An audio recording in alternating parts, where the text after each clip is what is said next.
So, Real and Remax have officially completed their business combination. Whether you're at Real, Remax, or another brokerage, what actually changes now? And just as important, what hasn't changed? Since the deal closed, many agents have been asking about offices, technology, referrals, compensation, branding, and what this means for their daily business. Some answers are public, several are still open. If you want clear, useful breakdowns of the changes affecting agents and team leaders like this video, subscribe to the channel and comment with the question you keep hearing about the Real and Remax combination. The first thing to understand is that closing and integration are different stages. Closing establishes ownership and legal structure. Integration covers the systems, access, workflows, and policies people experience in daily business. The closing is complete. Many integration decisions are still being developed. Here's what changed at closing. On August 24th, Real and Remax Holdings completed the transaction. The combined parent company now operates as Real Remax Group Incorporated. The new parent company sits above Real Remax and their respective subsidiaries. Real and Remax remain distinct operating businesses under that parent structure. The public company structure also changed. Legacy Real and Remax Holdings shares stopped trading after the August 24th close. Shares of Real Remax Group began trading on NASDAQ under REAX on August 25th. For people who hold company equity, the transaction included a 10-for-1 consolidation of legacy Real shares before those shares were exchanged into shares of the new parent. Your account notices and the official filing should be the source for your specific holdings.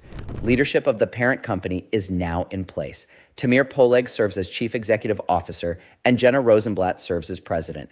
The SEC filing also establishes the new board. The combined scale is confirmed too. Real Remax Group says it represents more than 180,000 agents with more than 100,000 in the United States and Canada across more than 120 countries and territories.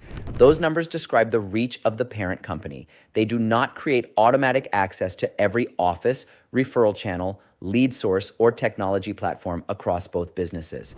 Now let's look at what the company says stays in place for the time being. In an August 24th letter to employees, Tamir Poleg said Real's brand, model, platform, commission structure, revenue share, and equity programs remain in place. He also said the Remax brand, balloon, independent broker-owner model, and franchise model will continue. The stated plan protects the identity and operating structure Remax professionals already use. The practical reading depends on where you are. Real agents should keep using the current Real systems and operating model unless an official company update says otherwise.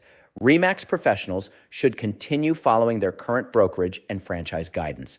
Agents at other brokerages can monitor the development without assuming it changes their own affiliation or daily workflow. The remaining questions belong in the third bucket. The completion announcements do not establish that Real agents can use Remax franchise offices. They do not announce a universal shared referral process. They also do not provide a public timetable for platform integration or lead routing. As of August 26th, those questions remain open. Office access came up during our most recent meetup. Remax offices are independently owned and operated. A shared parent company does not automatically give agents from another operating business permission to use a franchisee's space. Until a policy or local permission is announced, the accurate answer is, we don't know yet. Technology is another common question. Tamir Poleg described Real's technology and operating model coming together with Remax's global reach and franchise model. That statement gives us the company's direction. It does not give agents an implementation calendar. The official release also places future benefits and synergies inside its forward-looking statements. It warns that integration can create disruption, benefits may take longer than expected, and projected results are not assured. That is normal language for a transaction of this size, and it gives us a useful boundary. Future plans should still be described as plans.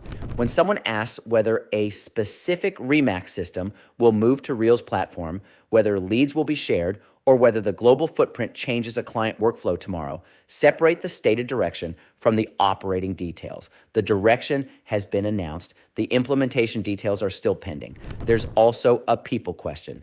How should agents talk about the professionals affected by this combination? Of course, with respect. Real agents, Remax agents, brokers/owners, and agents watching from elsewhere all have businesses, relationships, and decisions of their own. This transaction shouldn't become a reason to pressure anyone about their brokerage choice. If someone asks a question, share what has been confirmed and clearly identify what remains unknown. If the conversation moves toward an individual business decision, listen first. A corporate announcement cannot tell you what a particular person should do next. So here are the clearest answers available today. The transaction is complete. Real and Remax now sit under Real Remax Group. Real's current model and programs remain in place. The Remax brand and franchise model continue. Shared office access has not been announced. A universal referral process, shared lead routing, and an integration calendar have not been announced either. If your question goes deeper than those public answers, leave it in the comments or reach out to us directly. We'll help you separate what has been confirmed from what still needs an official answer. Changes this large create questions faster than any one person can answer them. Real estate can be lonely when you feel responsible for understanding every development on your own. But we strongly believe that you don't need to grow alone. We put questions on the table, compare what has been confirmed, and help one another avoid turning assumptions into advice. The short version is that the corporate combination is complete. The parent company, leadership structure, public company structure, and combined scale are established. Both operating brands continue. Several practical integrations remain undefined in public. If this gave you a clearer way to understand the Real and Remax combination, like the video, subscribe to the channel, and comment with any question we haven't answered. If the question is specific to your business, reach out to us directly and let's talk it through. Accuracy, currency, and respect are the standard right now. That is how we give people clarity while the next stage takes shape.